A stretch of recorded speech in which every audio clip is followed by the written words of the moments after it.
Mr. Todd told his students some very important news. Tomorrow was the day his class would have to choose. It was finally time to elect a class president, a very important job for someone smart and confident.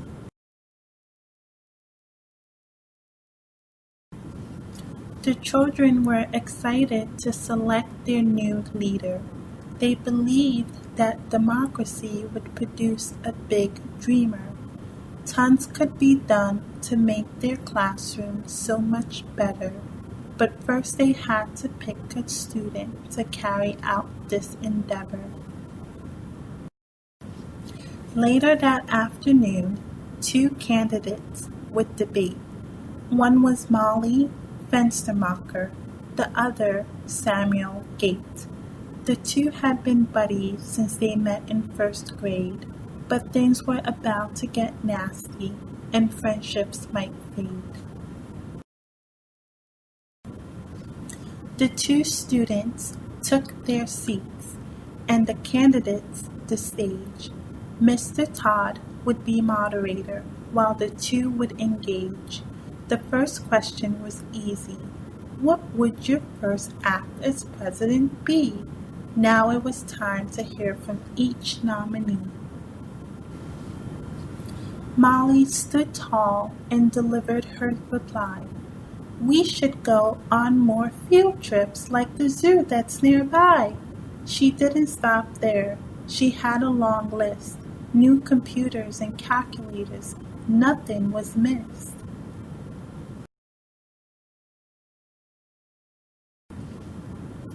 When she was finished, she received a standing ovation. She then pounded the podium and shouted, "Let's not forget about more summer vacation." It was now Samuel's turn to discuss his plan, but his face was all red before he even began. Trips to the zoo? More summer vacation?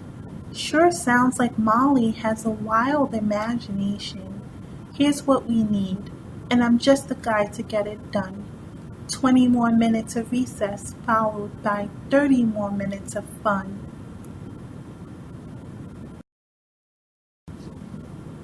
The auditorium erupted with thunderous applause, but all Molly could think of was Samuel's flaws. You can't be serious with these ridiculous promises. Next you'll be saying we can have 2 hippopotamuses. The debate went on for almost an hour. You could see Molly and Samuel's faces starting to sour. They agreed upon nothing, and no compromise can be made. The debate turned personal, and everyone's attention had strayed. Mr. Todd could see that tempers were high, so he decided to end things with a thanks and goodbye. The students were then dismissed for the day, knowing they had a big decision to weigh.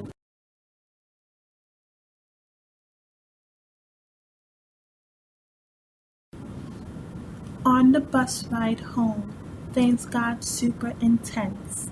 Students began to lose their basic common sense.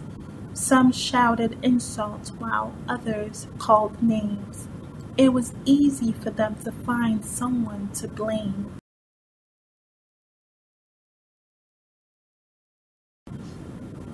You see, the girls were certain that Molly would prevail, but while the boys felt sure that Samuel would hail, the two candidates did nothing to help intervene.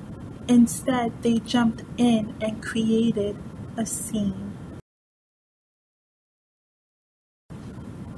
See what you started with your preposterous plans? The boys now think they'll get everything they demand. How dumb to suggest more recess and fun. I'll have to clean up your mess after I've won.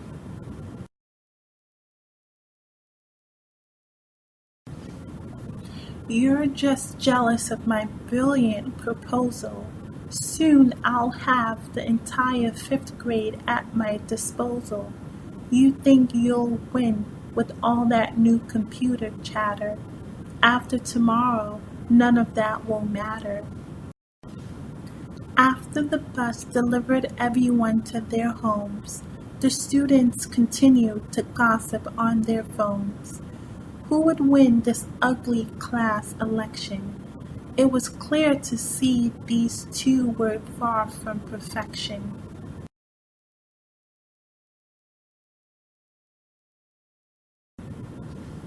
That night, while in bed, Molly and Samuel did swerve.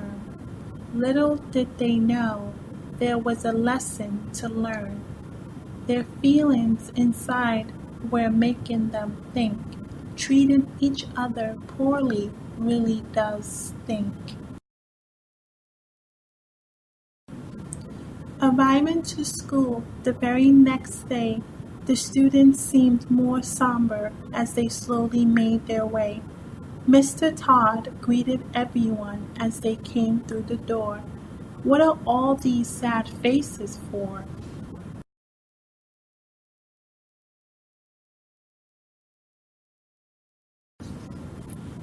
Stanley Williams raised his hand high in the sky.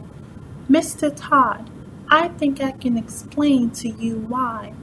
We all have different opinions and think others are wrong. This has prevented us from getting along. I see, said Mr. Todd.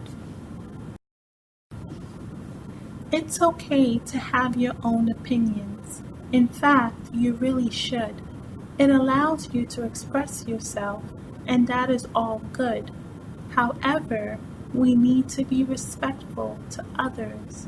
I'd like you to treat everyone like sisters and brothers. Molly Fenstermacher then requested to speak. I apologize for my behavior. Your forgiveness I seek. Samuel Gates stood and requested the same. I'm sorry for my actions, and I take some of the blame. Just then, Mr. Todd had a brilliant suggestion. He asked the students two very simple questions. What if we let Molly and Samuel govern together? Wouldn't that make things a whole lot better?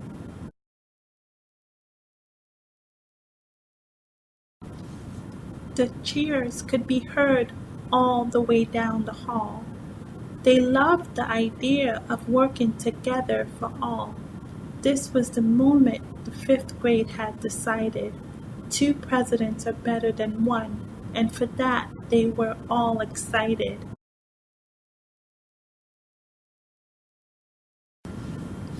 For the rest of the year, fifth grade saw lots of success. They even got Mr. Todd to allow them more recess. Molly and Samuel became excellent leaders because they worked as a team and made everyone believers.